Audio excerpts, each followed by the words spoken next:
আজকে ময়নাগুড়ি বিধানসভার আমাদের সাংগঠনিক মণ্ডল ৩ নম্বর মণ্ডল উত্তর মণ্ডল আর তার চূড়াভান্ডার গ্রাম পঞ্চায়েতের ১৬-র ১৭৬ নম্বর বুথে আমাদের মাননীয় বুথ সভাপতি প্রাণেশ রায় এবং আমাদের এখানকার অঞ্চল নেতৃত্ব আর সকলের সহযোগিতাতে আজকে প্রায় ৩৬টি পরিবারের প্রায় ১ শতাধিক ভোটার আর তারা ভারতীয় জনতা পার্টিতে যোগদান করলেন। তারা কোন দল থেকে? তারা সবাই তৃণমূল কংগ্রেস থেকে যোগদান করলেন।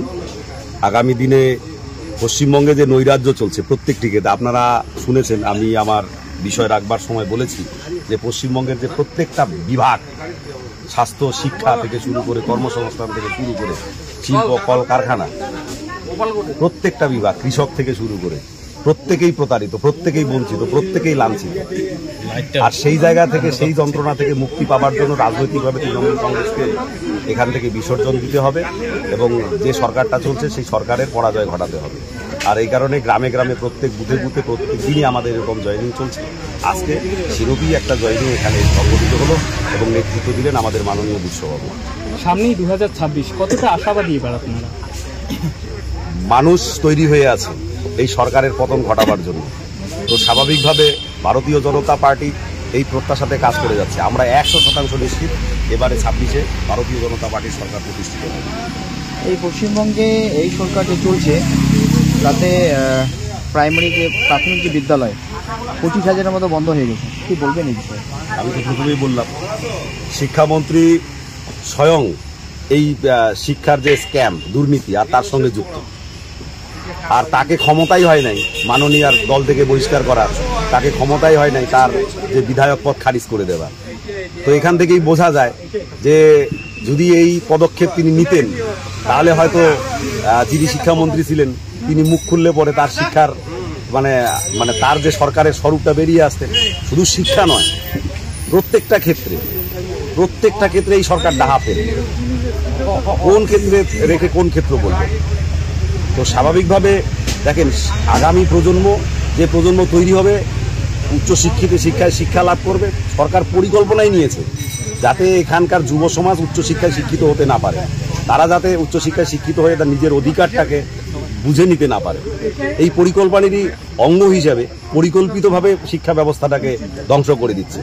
শিক্ষা ব্যবস্থা শুধু ধ্বংস করছে না, যারা শিক্ষক হিসেবে নিয়োগ পেয়েছেন তাদের উপরে কিরকম অমানসিক অত্যাচার চালাচ্ছে এই সরকার, সেটা দেখুন না। এরা তো জাতিকে তৈরি করবে, এরা তো আগামী প্রজন্মকে তৈরি করবে।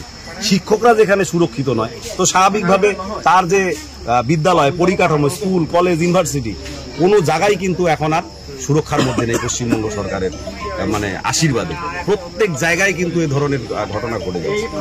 আগামীকাল শুভেন্দু অধিকারী আপনাদের বিরোধী দলনেতা আসছেন টেংরাবান্ধায়, পুলিশদের কাছ থেকে অনুমতি পাওয়া যায়নি, হাইকোর্ট থেকে আপনাদের অনুমতি নিতে হলো, কি বলবেন বিষয়টা? কিন্তু দেখুন, তৃণমূল কংগ্রেস এবং তার সরকার এইভাবে তো গণতন্ত্রকে গলা টিপে হত্যা করতে পারবে না।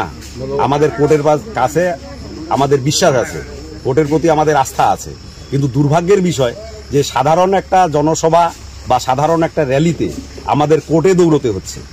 গণতন্ত্রের যে চতুর্থ স্তম্ভ, গণতন্ত্রের যে একটা স্তম্ভ হচ্ছে বিচারালয়, সেই বিচারালয়ে কেন যেতে হবে? এই অনুমতি চাইলে পুলিশ দিতে পারতো, কিন্তু পুলিশ কোথার থেকে দেবে? কারণ পুলিশ তো দলদাস হয়ে কাজ করছে, বেচারা পুলিশের করার কিছু নেই।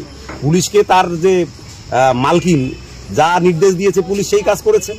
এবং এইভাবে যে পশ্চিমবঙ্গ সরকার এবং তার মন্ত্রীরা প্রতিদিনই থাপ্পড় খাচ্ছেন কোর্টের কাছে, আজকে আরেকটা থাপ্পড় তার সঙ্গে যুক্ত হল।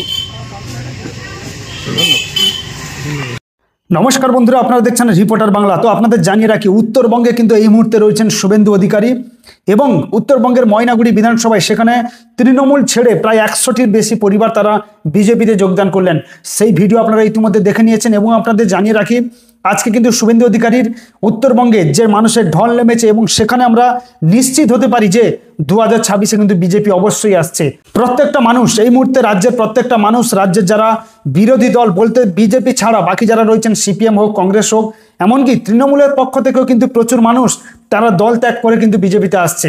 তাদের একটাই তাদের কারণ যে তৃণমূলের থেকে আজ পর্যন্ত তারা কোনো কিছু সুযোগ সুবিধা পাননি, এবং যে মুসলিমদেরকে নিয়ে তৃণমূলরা সবসময় চিৎকার করে বলে যে হ্যাঁ আমরা মুসলিমদেরকে সব থেকে বেশি ভালোবাসি, সেই মুসলিমদেরকে সব থেকে বেশি অবহেলা করেছে তৃণমূল কংগ্রেস, এবং সেই মুসলিমরাই কিন্তু তৃণমূল ছেড়ে এখন যোগ দিচ্ছে বিজেপিতে।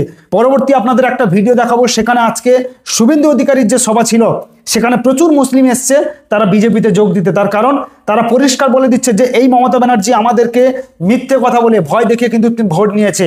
আর এখন আমরা বুঝতে পেরেছি যে হ্যাঁ এই মমতা ব্যানার্জি যতদিন থাকবে মুসলিমরা কোনোভাবে সুরক্ষিত নয়।